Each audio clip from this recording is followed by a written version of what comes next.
The obsidian archways of the grand conclave of Xylos spanned distances that dwarfed the concept of terrestrial measurement, their polished, crystalline surfaces reflecting the soft, pulsating azure light emitted from the central gravity nexus. Within this impossibly vast, silent space, the assembled delegates of the ascendancy hovered, their forms shimmering slightly against the backdrop of polished vacuum, their collective apprehension a palpable field that pressed against the sensory nodes of every attending dignitary. High above the murmuring floor, suspended in a field of stabilized chronoton, the holographic projection of the disputed territory, a minor, insignificant dust ring orbiting a gas giant on the galactic fringe, spun with maddening slowness. The silence was not the absence of sound, but the compression of countless protocols, unspoken treaties, and millennia of assured dominance into a single, agonizing moment of hesitation. The issue at hand was not the dust ring itself, which held negligible resource value, but the sudden, incomprehensible intrusion of the species designated Sol 3, or humans. The speaker of the Elder Council, the venerable Cathar, whose auditory filaments filtered the ambient light into patterns of deep violet signaling intense focus, extended a single, slow appendage toward the projection, an action that seemed to consume epochs of contemplation. The projections remain unchanged, Cathar's vocalizer resonated, the synthesized tones carrying the weight of innumerable star cycles, a deliberate cadence designed to soothe while simultaneously conveying absolute authority. Their arrival was unsanctioned. Their vessels are rudimentary, constructed with materials we discarded during the Unification Wars. Their FTL drive signature is crude, inefficient, a localized ripple rather than the smooth, integrated warp shear we perfected 30,000 millennia ago. Yet they are here, directly astride the established boundary markers of the Outer Reach Protectorate. A wave of low-frequency discontent rippled through the chamber, causing the reflective floor to momentarily distort. The delegates of the Sylvani hegemony, beings of dense, slow-moving plasma, pulsed a nervous chartreuse. They were the most conservative in matters of boundary security, their entire civilization built upon the concept of immutable lines drawn in the fabric of space-time. Cathar, hissed the representative of the Vexari conclave, their form a shifting mosaic of biological nanotechnology, their voice 1,000 tiny clicks articulating a singular, sharp tone of impatience. Your caution is appreciated as always, but it risks calcifying our response. They are a Type 0 civilization, perhaps Type 1 on the verge of destabilization. Their technology suggests a violent adolescence. We should deploy the quarantine fleet, establish a perimeter, and initiate immediate, standardized de-escalation protocols. These protocols, as defined in the Treaty of the Silent Star, mandate the neutralization of unauthorized incursions into sovereign space. The Vexari representative pulsed an aggressive scarlet, their microscopic components vibrating with barely contained technological aggression. They viewed the universe as a vast, inefficient mechanism that required constant, forceful optimization. Neutralization, Cathar's violet filament stiffened, a sign of profound disapproval crossing the ancient being's sensory field. The Vexari representative speaks of extermination before comprehension. Have we learned nothing from the Arconian debacle? Their threat matrix was calculated, yes, their kinetics devastating, but their motivation remained opaque until the final, catastrophic volley. We risk repeating the error of assuming uniform motivations across sapient development. These humans, what do our deep spectrum analyses indicate of their internal structure? From a recessed dais, the archanalyst of the Grand Archives, a being known only as Xylo, whose existence was a continuous loop of data processing, projected a complex, unsettling diagram. The diagram mapped the known societal vectors of Sol 3, disparate political structures, fluctuating ethical priorities, a history riddled with internal, self-inflicted trauma, and an astonishing, almost chaotic reliance on individual, non-collective decision-making. Speaker, the data is contradictory to every established model of emergent stellar power. Their dominant societal structure appears decentralized, highly competitive, yet paradoxically capable of near-instantaneous, unified mobilization when presented with an existential threat originating externally. They assign value to abstract concepts, liberty, honor, self-determination, concepts that defy logical maximization. Furthermore, their primary communication medium appears to be inefficient acoustic vibration modulated through gaseous mediums, yet they have managed to bridge the void between stars through BR. Ute-force application of localized singularities. Xylo's projection flickered, settling on a single image. A schematic of the lead human vessel, small, angular, bearing none of the graceful, flowing lines typical of mature interstellar craft. It looked, by Xylo's standards, like a hastily welded collection of scrap metal, yet it had sliced through established Xylosian sensor nets with baffling ease. Brute force, then, the Vexari spat. A hammer, not a scalpel. They pose a physical threat only. We outclass them in every metric, shielding harmonics, energy projection, temporal displacement capability. Why this fear? Why the paralysis of the conclave? Because Vexari, interjected the diplomat from the distant, philosophical Lyrian collective, a species whose existence was based on the propagation of pure thought across subspace. Brute force is only predictable when the force is the only tool available. Their histories, which we have managed to access in fragments, crude, poorly encoded transmissions, speak of conflict resolution through means that prioritize self-sacrifice over collective preservation. This is an aberration. It introduces an element of true randomness into the calculus of engagement. A species that values the individual over the whole unit is inherently unpredictable in its reaction to strategic pressure. The Lyrian representative manifested as a complex, flowing pattern of ultraviolet light, denoting deep contemplation. They are not operating on the standard calculus of survival extension. We do not know what they want from the dust ring, or why they choose to confront an established galactic power over a vacuum of negligible worth. Cathar acknowledged the Lyrian observation with a slow dip of his sensory stalks. The unknown variable is the danger. We have maintained the ascendancy for eons through rigid adherence to proven methodology. The humans introduce noise into the perfectly tuned symphony of galactic politics. We require measured engagement. We will issue the first contact mandate, Protocol Delta 9. A single diplomatic envoy, shielded but unarmed, will approach their vessel. We must ascertain their intent before committing the fleets. The risk of igniting a protracted, resource-draining conflict with a species whose philosophical underpinnings we cannot map is too great. The Vexari conclave retracted their aggressive crimson pulse, settling into a deep, resentful amber. A delay of grace, speaker, a dangerous precedent. A delay of wisdom, Vexari, Cathar corrected, the tone final. Let us see the face of this chaos they bring. The decision was dispatched across the void in instantaneous bursts of modulated gravitons. Within the black, silent expanse near the disputed territory, the single, small, angular vessel of the human contingent, designated Odyssey, registered the incoming communication. Aboard the Odyssey, the bridge was a study in controlled, high-stress minimalism, utterly devoid of the opulent, multi-sensory interfaces common to Xylosian starcraft. Here, everything was functional, starkly lit by pale, clinical white light that seemed to strip away ornamentation and distraction. Captain Eva Rostova stood at the primary tactical station, her posture radiating an almost unnatural stillness. She was small compared to the towering, multi-limbed species that populated the galactic charts, yet the gravity of command seemed to settle upon her shoulders as something solid and defining, not crushing. "The Xylosians have responded," reported Lieutenant Commander Jensen, his voice low, perfectly modulated. He did not look away from his console, which displayed the incoming data stream, a colossal, layered encryption built upon principles of quantum entanglement that the humans had only begun to map a standard stellar cycle ago. "They are offering Protocol Delta 9, diplomatic approach, unarmed envoy." Rostova nodded once, her eyes, a startlingly clear green in the sterile light, fixed on the sensor display showing the approaching Xylosian vessel.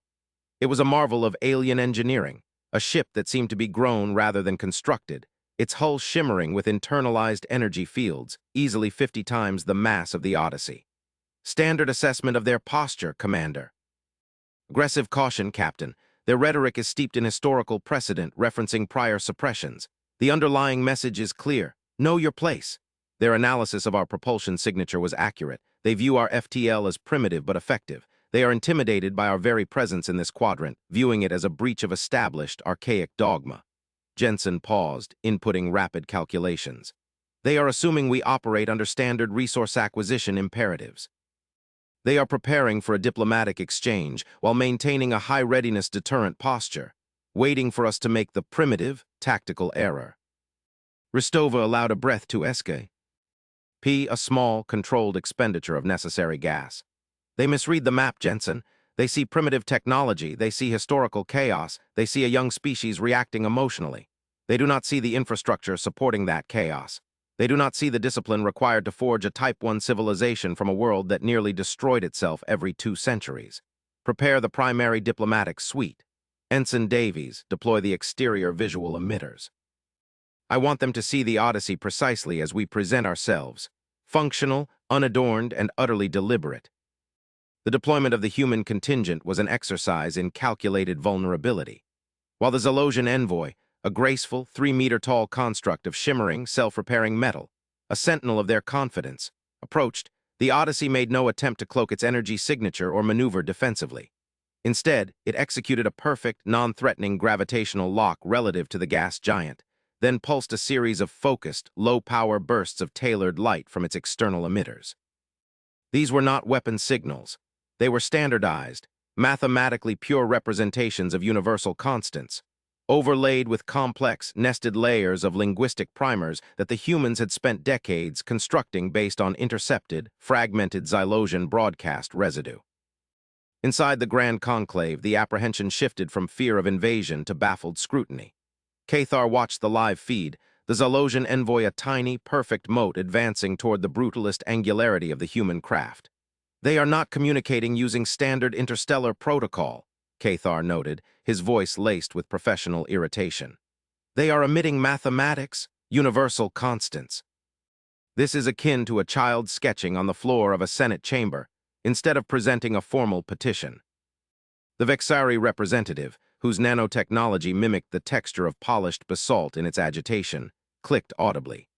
A distraction. They overload our systems with noise to mask a low-yield kinetic charge, or perhaps an electromagnetic pulse intended to disable the envoy. Xylo the analyst cut across the Vexari's outburst. Negative, Vexari, the mathematical structures are precise. They are demonstrating comprehension of universal laws, the fine structure constant, the decay rate of isotopes known only to advanced post-fusion societies. They are not broadcasting at us.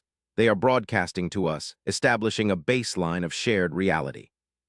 Observe the modulation within the tertiary frequencies.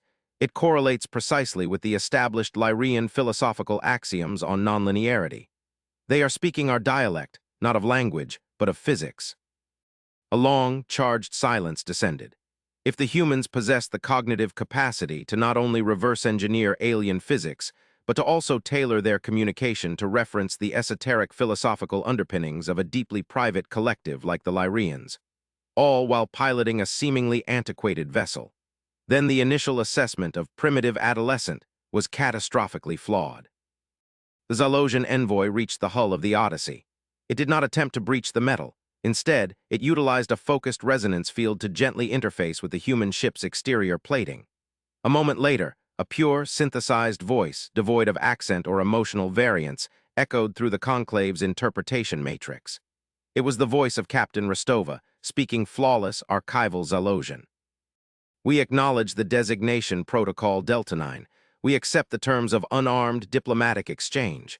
We are the representatives of Sol 3. We are prepared to discuss the boundary demarcation. Cathar felt a profound, cold certainty settle in his core matrices. This was not the sound of fear. It was the sound of absolute, unshakable control. The primary meeting chamber aboard the Odyssey was small, perfectly climate-controlled, and entirely lacking in obvious weapon ports or defensive screens. Rostova sat across a smooth, synthetic table from the Zalosian envoy, Captain Ethel. Rostova was flanked by 2 advisors, Dr. Aris Thorne, a pale, intense xenolinguist whose focus seemed to be split between Ethel's subtle energy fluctuations and the internal readouts of his own respiration rate, and Commander Jian Li, whose stillness was even more profound than Rostova's, his gaze direct and unwavering. Ethel, the Zalosian envoy, stood rigid. Its multifaceted optical sensors swept the room, cataloging the sparse environmental controls, the recycled air quality, the absence of contingency escape mechanisms. It registered the sheer, terrifying exposure of the humans. Sol 3 Representative Rostova, Ethel began, its voice a cascade of perfectly pitched tones. Your intrusion into the recognized sovereign space of the Ascendancy is a violation of the Treaty of the Outer Rim, established in the epoch of the Great Conv. Argents, We require immediate clarification regarding your purpose in the vicinity of the Kalan cluster. Rostova inclined her head, a gesture of respect that seemed entirely genuine. We understand the history, Captain Ethel. We do not dispute the existence of the treaty. Our purpose is clarification, not contention. We are here because the Kalan cluster, specifically the fourth orbital body, the world designated Veridia 4 by our preliminary long-range scans, is slated for relocation by the Ascendancy within the next standard year, correct? Ethel processed the information with a flicker of its internal mechanisms. The human already knew the strategic projection dates. This was not the behavior of a species newly arrived at interstellar flight. This was knowledge gained through deep, sophisticated intelligence gathering, or perhaps, simply, observation over a long duration. That is correct. Veridia 4 is currently undergoing ecological remediation prior to integration into the Zalosian development portfolio. It represents a crucial nodal point for resource stabilization in this sector. Dr. Thorne leaned forward slightly. Captain Ethel, with respect, our analysis of Veridia 4 indicates a highly volatile geological composition, rich in heavy isotopes, yes, but fundamentally unstable. Furthermore, our long-range bioscans indicate endemic, complex microbiological life clustered in the subsurface oceans. Life that, while non-sapient by our metrics, possesses an astonishingly robust and unique genomic structure. Ethel stabilized its posture. The presence of rudimentary life is noted in the Environmental Impact Reports, Sol 3. It presents no impediment to the remediation process, which involves the controlled atmospheric venting and subsequent mineral extraction. Primitive organisms are frequently discarded in the advancement of higher civilization. Commander Lee spoke for the first time, his voice quiet, yet cutting through the room's atmosphere like a laser etching glass. Discarded? How many civilizations have the Ascendancy discarded in the name of advancement, Captain Ethel? Ethel rotated its primary sensor array toward Lee, a clear indication of surprise. The question was rhetorical, philosophical, and deeply accusatory, a diplomatic maneuver entirely outside the expected parameters of a confrontation with a Type 0 entity. The Ascendancy operates under the prime directive of stabilizing the region against entropy and chaos. Our actions are predicated on maximal long-term viability for the collective. The fate of transient, localized biospheres is secondary to macro stability. Rostova held up a hand, subtly halting Lee's further engagement. Captain Ethel, we are not here to debate your foundational ethics. We are here to propose an alternate path regarding Veridia 4. We request a temporary cessation of the remediation schedule. We require a period of 47 standard cycles for direct, ground-level study of the subsurface biospheres. Ethel remained silent for an elongated moment, the silence a calculated performance of supreme confidence masking deep internal confusion. Your request is illogical. You are an unknown quantity, unaligned with any recognized stellar block. You have no standing to negotiate the assets of the Ascendancy. Why would we grant 47 cycles to a species whose technological capacity places you, at best, 100 cycles behind our own threshold for galactic engagement? What possible value could a localized, primitive biosphere hold for you that warrants disrupting a strategic schedule? This was the hinge point. Rostova met Ethel's multifaceted gaze without blinking. She activated a small, recessed panel on the table before her. The sterile light in the room dimmed slightly, and the primary holographic projector activated, not with charts or military schematics, but with a visual representation of the Veridia 4 subsurface ocean, rendered in stunning, high-fidelity three-dimensional immersion. What appeared was not merely microbial slime or simple aquatic fauna. The projection displayed intricate, interconnected structures composed of crystalline organic polymers, networks of bioluminescent communication pathways that spanned entire continental shelves beneath the ice crust. These were not random organisms.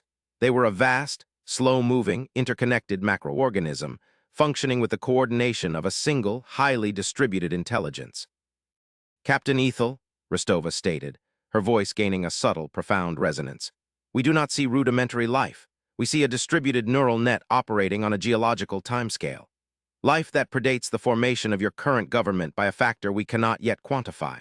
We estimate the total accumulated experiential data within this single planetary organism to be equivalent to 200,000 stellar cycles of continuous recorded history.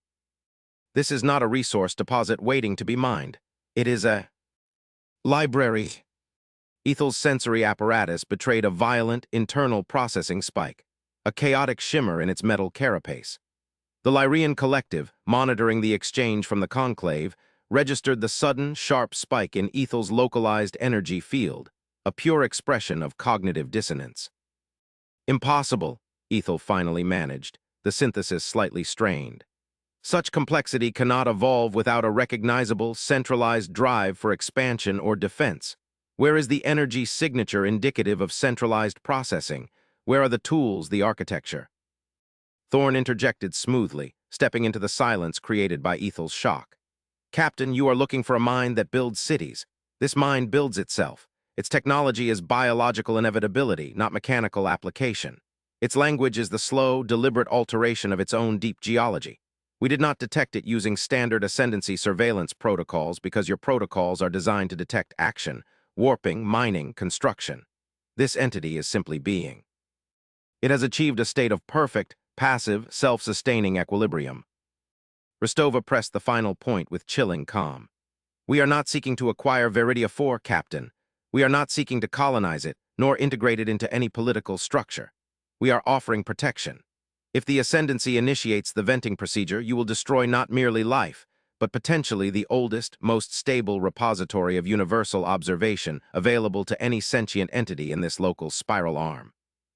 We are asking you to recognize that value is not solely measured in kinetic output or resource extraction potential. In the Zalosian conclave, the shift in atmosphere was seismic. The arrogance had evaporated, replaced by a deep, almost religious awe mixed with political terror.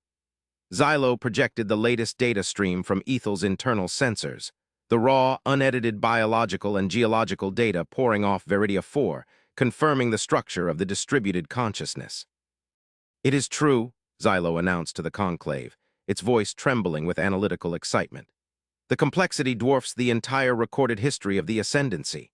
The humans, these seemingly haphazard, self-destructive primitives, have arrived at a world holding a living archive that renders our entire accumulated knowledge obsolete in a single glance. Their understanding of biological adaptation must exceed ours by magnitudes. Cathar stared at the projection of the vast, silent, intelligent planet. They did not threaten us with weapons. They threatened us with knowledge, a non-kinetic demonstration of superior ethical and observational capacity. The Vexari representative, humbled into silence by the undeniable data, merely pulsed a deep, contemplative blue. The concept of yielding strategic ground for the sake of preserving non-aggressive, ancient data was utterly foreign, yet the logic presented by the humans, that the destruction of such an archive would constitute an unforgivable cosmic crime, was suddenly, overwhelmingly apparent. Cathar initiated a secure, closed-loop transmission directly to Rostova. The connection bypassed Ethel, speaking only to the captain. Sol 3 Representative Rostova, your demonstration has been noted. The Ascendancy requires a guarantee. If we halt the remediation and grant the requested observational period, 47 cycles, what is the reciprocal action required of us? Rostova leaned back slightly, a faint, almost imperceptible smile touching her lips before vanishing. This was the core of the human approach. Negotiation based on mutual gain, not domination. No reciprocal action required, Speaker Cathar, simply time. We will transmit our findings on the biological continuity protocols to your archival networks upon completion of our study. These protocols may allow the Ascendancy to integrate stable, non-disruptive observation techniques into your future resource management. We seek only to learn, and then to move on. The proposal was staggering in its ethical transparency. They offered a boon, advanced knowledge in exchange for time, with no demand for territory, allegiance, or resource sharing. Cathar made his decision, a move that would redefine Xylosian diplomacy forever. The halt on Veridia 4 remediation is enacted immediately. The Ascendancy grants the Sol 3 research team 47 cycles. Captain Rostova, we await your transmission. Welcome to the Galactic community, Sol 3. You have presented yourselves with the quietest, yet most forceful argument we have ever encountered. The tension in the conclave did not break. It transformed, hardening into an atmosphere of intense, focused study. The humans were not primitive, they were different. They utilized pressure points that the Ascendancy had long forgotten existed: philosophy, history, and the fundamental awe before complexity. The 47 cycles passed in a blur of intense, focused activity. The Zalosian fleets maintained an absolute quarantine around the Kalan cluster, not as a threat, but as a barrier against any external disruption that might interfere with the human research. Rostova and her team worked tirelessly, their small vessel a hive of precise, almost ritualistic endeavor. They established temporary subsurface probes, utilizing novel quantum entanglement receivers that allowed them to map the planetary consciousness without physical intrusion. When the period concluded, the Odyssey did not immediately depart. Instead, Rostova requested a secure data exchange with the Zalosian chief archivist, Xylo. The exchange was massive, terabytes of biologically derived algorithmic structures, pathways for synthetic empathy matrices, and a complete, translated primer on the Viridia 4 Collective's history, a timeline stretching back into the very accretion disk era of their local star. The impact on the Ascendancy was immediate and disruptive. Xylo's data analysis centers screamed under the load of incomprehensible efficiency. The Viridia 4 Collective had achieved technological advancement not through energy expenditure or conquest, but through perfect biomimicry of universal constants, essentially evolving a passive physics engine integrated into its own planetary structure. Cathar summoned Rostova not to the conclave, but to a small, neutral orbital station designated Nexus Point 7, a site intended for post-contact arbitration. He wished to meet them on ground that felt less imposing to the new arrivals. Rostova arrived aboard a shuttle that retained the same utilitarian, angular design as the Odyssey. She stepped onto the Nexus platform, flanked by Thorn and Lee. Cathar was alone, his form radiating the deep violet of measured respect. "Captain Rostova," Cathar began, gesturing to the observation deck which offered a panoramic view of the swirling nebulae outside. "Your data transfer has initiated a fundamental reevaluation of ascendancy science. The concept of passive scaling, of achieving greater complexity through less energetic investment, is revolutionary. We have dedicated millennia to mastery over energy. You have demonstrated mastery over equilibrium." "We learned from necessity, Speaker," Rostova replied calmly. "When your world approaches self-destruction multiple times in a single stellar cycle, as ours did, you learn to conserve. You learn that the most powerful force is often the one that expends the least motion." Dr. Thorne elaborated, his intensity amplified by the data he now possessed. "The core of the Viridia intelligence is not centralized decision-making, Speaker. It is distributed, self-correcting empathy. It views local distress, a seismic shift, a chemical imbalance, not as a problem to be solved by force, but as a symptom to be integrated back into the whole system. They have eliminated inefficiency by eliminating conflict within their own structure. A difficult state to maintain when dealing with external variables," Cathar observed dryly. "Which brings us to the current political situation. The ascendancy is stable, yes, but stability breeds rigidity. We have long understood that the only viable path forward is regulated expansion, ensuring the lowest risk profile across all member species. Your arrival, however chaotic it appeared, has proven that our risk profile assessment was incomplete. We have ignored the possibility of radical divergence in the path to technological maturity." Rostova regarded Cathar, assessing the true weight of his words. This was no mere diplomatic courtesy. This was the beginning of a true shift in galactic policy. "Speaker, the human species does not seek to dismantle the ascendancy. We respect structure, provided that structure allows for self-determination. We simply require a space, a recognized sector, where our divergence can be explored without the constant threat of enforced assimilation or, worse, accidental eradication." "And what is the price for this recognition, Sol 3? Cathar asked, the question laced with the ingrained suspicion of interstellar politics. Commander Lee stepped forward, his expression grave. "The price, Speaker, is recognizing a truth about humanity that you have consistently misread. We are not prone to internal chaos. We are adept at externalizing it. Every internal conflict, every philosophical schism, every moment of violent adolescence serve to forge our resilience and clarify our core ethical mandates. We are not a species that seeks war, but we are a species that accepts it as the final logical proof of a failed negotiation. We value life, all life, even the nascent, because we intimately understand the fragility of existence gained through struggle." Lee then delivered the pivotal statement, one that cut through millennia of Zylosian political maneuvering. "We seek alliance, not patronage. We offer humanity's unique capacity for rapid, adaptable solving in exchange for the Ascendancy's vast, historical database of stability protocols. We do not wish to rule, we wish to contribute to a larger, more diverse stability. Cathar closed his optical sensors briefly, processing the sheer, audacious logic of the offer. To accept humanity was to invite volatility, but volatility that, based on the Veridia 4 data, seemed tethered to an underlying, incredibly potent form of ethical rigor. The proposal is accepted, Cathar declared, the sound resonating with finality. The Kalan cluster boundary is redrawn. The Sol 3 political entity is granted sovereign non-aligned status under the protection of the Ascendancy Charter. You will be provided with the necessary navigational data and shielded transit corridors. The breakthrough was achieved not through military might, which the humans had consciously withheld, but through the presentation of superior, ethically guided knowledge. The shift was profound.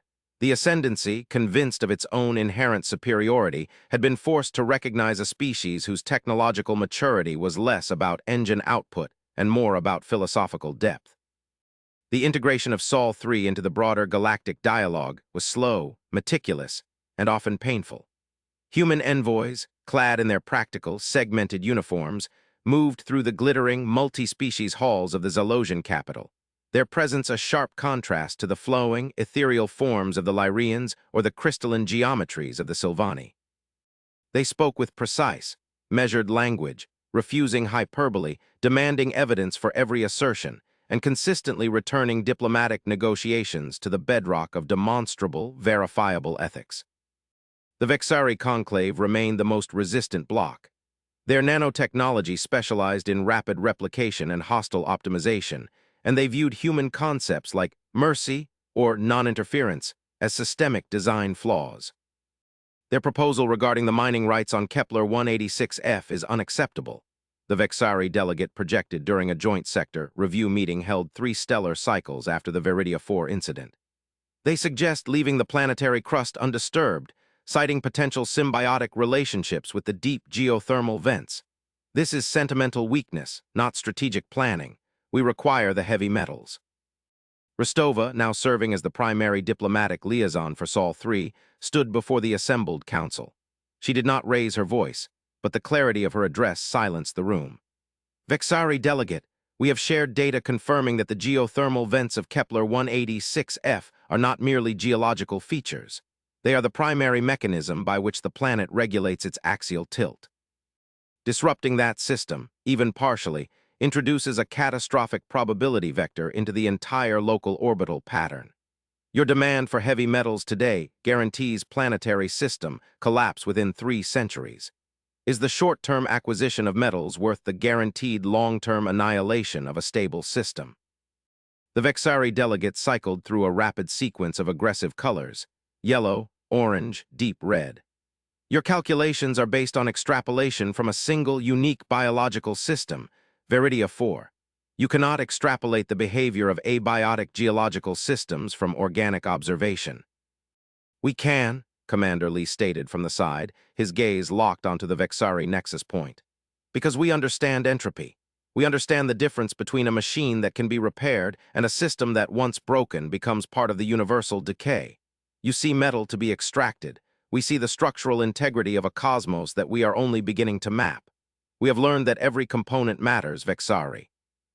Your singular focus on maximizing local resource throughput ignores the exponential cost of systemic failure on a galactic scale. We will not agree to the extraction. The debate dragged for days, a philosophical war fought with data packets instead of plasma fire. The humans were proving to be intractable on matters of ethical boundaries, yet utterly flexible and brilliant on matters of technical implementation.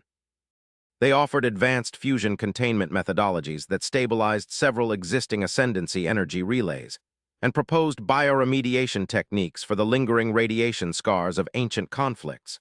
Solutions the ascendancy, locked in its own grand, powerful paradigms, had simply failed to conceive. The pivotal moment came during a restricted session between Rostova and Cathar, held far from the political fray, overlooking the shimmering curve of a nascent nebula. Humanity is perplexing, Rostova. Cathar admitted, his voice carrying the strain of systemic doubt. You possess the latent capability for unparalleled destructive force. Your preliminary weapon schematics, though crude, imply mastery over localized spacetime fragmentation. Yet you utilize this kappa city only as a threat to ensure the preservation of other life forms. You seem to believe that the potential for destruction must be balanced by an equal, verifiable dedication to preservation. Rostova looked out at the nebula, the raw energy of creation visible before them. We have seen what happens when a species masters power without mastering consequence, speaker. Our own history is a graveyard of such lessons. We reach the threshold of interstellar travel while still wrestling with the urge to extinguish our own kind over trivialities. We understood, finally, that the ultimate measure of intelligence is not how much destruction we can inflict, but how much complexity we choose to safeguard. She turned back to Cathar. We are allies now, speaker, not rivals, but alliances require trust built on shared risk. We have shown you our ethics. We must now ask you to trust our capabilities. Your capabilities, Cathar queried. We have the power to crush your vessels in a single pass, Rostova. Why should we fear your capabilities? Rostova nodded, a grim understanding passing between them. Because we have moved beyond the scope of the local spiral arm, we have found something older, something that disregards the ascendancy, the Lyrians and Sol 3 equally. She activated a small, handheld device, a piece of technology far more refined than anything the Odyssey had initially displayed. It projected a single, faint, rhythmic pulse of gravitational distortion, superimposed over the nebula. When we were finalizing the data transfer from Veridia 4, Rostova continued, her voice dropping to a near whisper that nevertheless commanded absolute attention, the planetary archive included a sequence of extremely ancient, highly structured metadata. A warning. This signal is not generated by any known civilization. It is not broadcasting out. It appears to be a navigational beacon, designed to be detected only by entities operating at a very specific, high-efficiency energy envelope. An envelope only recently achieved by your oldest fleets, and one that humanity accidentally brushed against during our early FTL tests. Cathar analyzed the gravitational signature. It was impossibly stable, operating on a frequency that suggested manipulation of the very fundamental forces of the universe, a level of control the Ascendancy had only theorized. What is it? Cathar demanded, the violet of his form darkening to an intense, nearly black shade of alarm. We do not know its origin, speaker, Rostova admitted, but we know its destination. The beacon points toward the central, quiescent core of the galaxy, the region the Ascendancy deemed too gravitationally complex for any large-scale operation. The data suggests that whatever is generating this signal is preparing to mobilize. It has been dormant for cycles beyond our counting, waiting for sufficient local activity to trigger its response protocols. Thorne stepped forward, his face illuminated by the faint, rhythmic gravitational pulse. The Veridia intelligence was not an archive, it was a watchtower.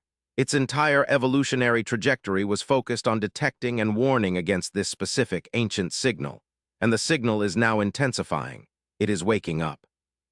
The twist was immense, eclipsing the political tension surrounding a single dust ring. The Ascendancy had spent millennia solidifying its borders against internal threats and minor skirmishes, only to be confronted by a pre-cosmic, potentially existential external reality that Sol 3 had stumbled upon first, not through technological might, but through ethical humility. Why show us this now? Cathar asked, his tone stripped of all authority, revealing only the ancient instinct of a survivor. Rostova met his gaze, a flicker of fierce, protective loyalty in her eyes that was startlingly human. Because, speaker, whatever is coming, your rigid structures and my species' inherent chaos will not survive it separately. The Ascendancy knows the history of this galaxy. Humanity knows how to adapt to catastrophic, novel threats without collapsing under the weight of protocol. You have the scale. We have the agility. We have shown you we value life over resources. Now, we show you the threat that demands we value unity over sovereignty. Commander Lee summarized the moment with crystalline finality. The true test of civilization is not how it treats its neighbors, but how it responds when the shadow of the void falls across all borders simultaneously. We are no longer discussing the fate of Veridia 4. We are discussing the survival of the local reality matrix. Cathar looked at the alien signal, the rhythmic, undeniable heartbeat of an ancient, approaching force. He looked at Rostova, the representative of the chaotic, unpredictable species that had arrived demanding respect and offering salvation in the same breath. He saw not a primitive, but a necessary catalyst. Sol 3, Cathar announced, the decision radiating throw. The communication matrix across the entire Ascendancy network, overriding political subunits and military readiness warnings. You will brief the Grand Command immediately. Your understanding of this threat supersedes all established Xylosian hierarchy. We will reorganize the fleets. We will integrate human tactical doctrine. The grandeur of the Xylosian capital, built on the foundations of unquestioned supremacy, suddenly felt brittle. The future was no longer about managing established boundaries. It was about rapid, desperate synthesis. The humans, initially seen as an irritating variable, were revealed as the vital immune response the galaxy desperately needed. A species forged in necessary self-reflection, now ready to apply that hard-won wisdom against a threat that cared nothing for treaties or territories, only the slow, inevitable consumption of everything that existed.